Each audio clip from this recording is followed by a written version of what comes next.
Nowhere else do we find a system created on the basis of inequality and responsible for deepening it than with the system of democracy as practiced today. Democracy is meant to reflect the will of the people, but too often it serves the interests of the powerful. Many nations are governed by the financial and personal interests of those at the top and not the will of the people who vote them in.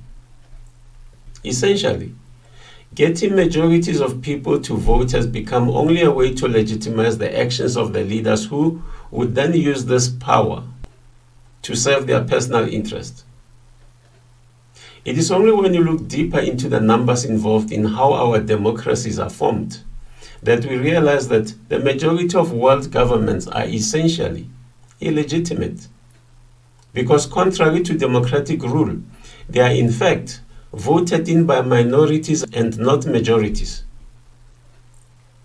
According to usafacts.org, a website created to make information about the US government accessible to the public, as of September 2024, there were 186.5 million registered voters in the US. In the elections of the same year, Donald Trump received 77.3 million votes. By the current election standards, this is a major political victory.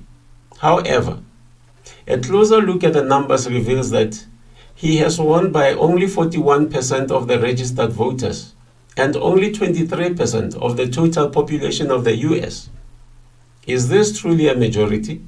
Take the same model of democracy applied to every democratic country in the world where elections are held, and you begin to realize that no government could rightfully claim to have been voted in by the majority of the people it governs.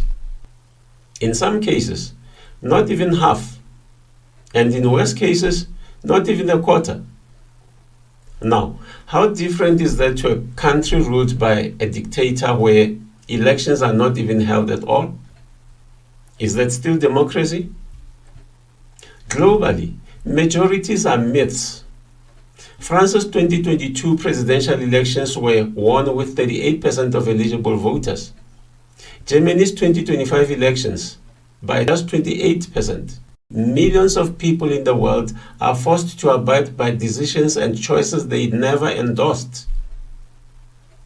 Of course, we have all the fractured societies of the world and the collapsing multilateral system to show for that.